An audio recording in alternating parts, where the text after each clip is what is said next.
Sejarah filsafat bukanlah kisah linier tentang kemajuan, melainkan percakapan panjang yang penuh tegangan, koreksi, dan pergeseran arah. Dan di tengah sejarah panjang itu, nama Hegel berdiri sebagai puncak dari sebuah paradigma besar, modernitas.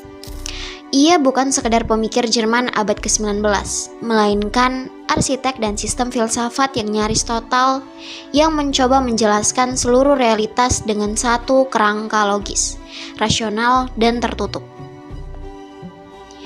Hegel percaya bahwa realitas bergerak melalui dialektika, tesis, antitesis, dan sintesis, bahwa dunia adalah manifestasi dari roh absolut yang sedang mencari dirinya sendiri dalam sejarah, seni, agama, dan akhirnya filsafat. Dengan logika dan sistem yang begitu elegan, Hegel merangkul seluruh kenyataan dalam satu struktur metafisik yang bulat. Di titik ini, modernitas merasa telah sampai di puncaknya, menemukan kebenaran, menyatukan pikiran dengan realitas, dan memahkotai rasio sebagai raja tertinggi. Tapi justru di titik itulah retakan mulai muncul.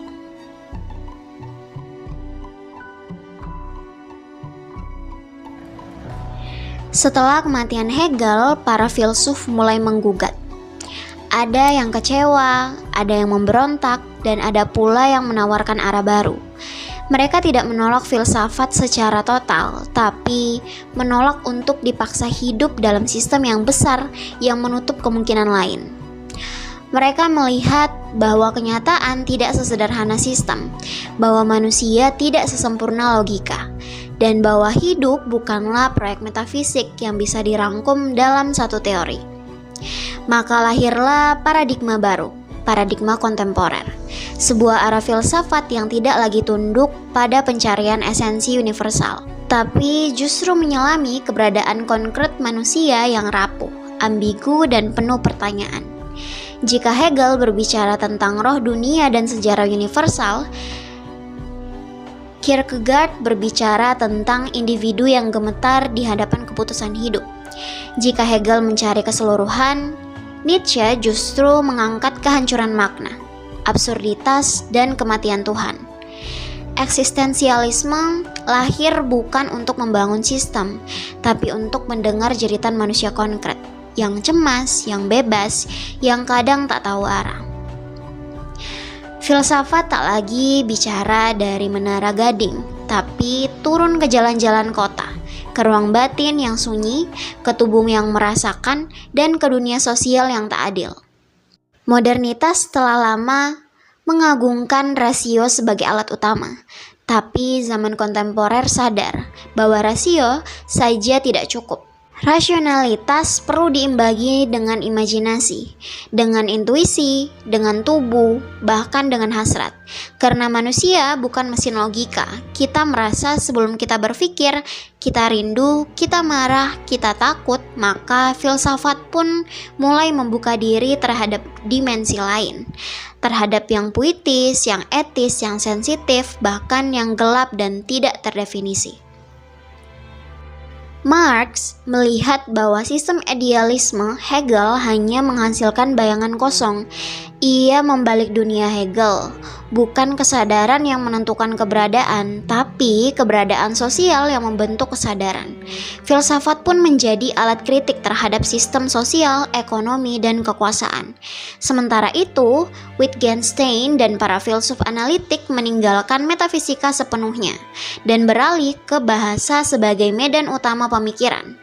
Filsafat kini menjadi pembacaan terhadap struktur linguistik, terhadap permainan makna dalam bahasa sehari-hari. Dan ketika modernitas masih berhadap pada satu kebenaran besar, pemikir kontemporer seperti Derrida, Lyotard, dan Foucault justru merayakan perpecahan. Kebenaran tidak tunggal, melainkan plural. Tidak ada lagi metanarasi, cerita besar yang menjelaskan segalanya. Yang ada hanyalah narasi-narasi kecil, lokal, kontekstual yang lahir dari pengalaman masing-masing. Kita tidak hidup dalam satu sejarah, tapi dalam sejarah-sejarah yang saling bersilangan, seringkali bertabrakan. Dunia kontemporer tidak menolak rasio, tapi menolak penugasannya yang total. Tidak menolak filsafat, tapi menolak dogma yang mengaku sebagai satu-satunya cara berpikir. Maka, dialog menjadi penting, bukan lagi filsafat yang berbicara sendirian, tapi filsafat yang mendengarkan. Membuka ruang bagi yang lain, yang berbeda, yang marginal, yang sebelumnya disingkirkan. Kita belajar dari Levinas bahwa yang lain bukan sesuatu yang dikuasai, tapi untuk dihormati. Kita belajar dari Habermas bahwa kebenaran tumbuh dalam komunikasi, bukan dalam kesunyian monolog. Sejarah filsafat kontemporer adalah kisah tentang keberanian untuk membongkar yang mapan, untuk menggugat yang sudah pasti. Ia adalah upaya untuk membuka kembali ruang-ruang kemungkinan, bukan demi relativisme kosong, tapi demi menghargai kompleksitas manusia dan kenyataan. Filsafat kontemporer tidak memberi jawaban final, ia justru mengajukan pertanyaan-pertanyaan baru karena dalam pernyataan manusia tetap hidup. Karena dalam pernyataan kita tetap terbuka pada kemungkinan untuk berubah. Dan mungkin inilah pesan paling jujur dari filsafat kontemporer, bahwa tak ada satu jalan tunggal menuju kebenaran, bahwa setiap zaman harus meraba jalannya sendiri, di tengah gelap dan terang yang tak pernah berhenti berubah. Karena manusia bukan sistem, ia adalah keberadaan yang terus menjadi. Terima kasih.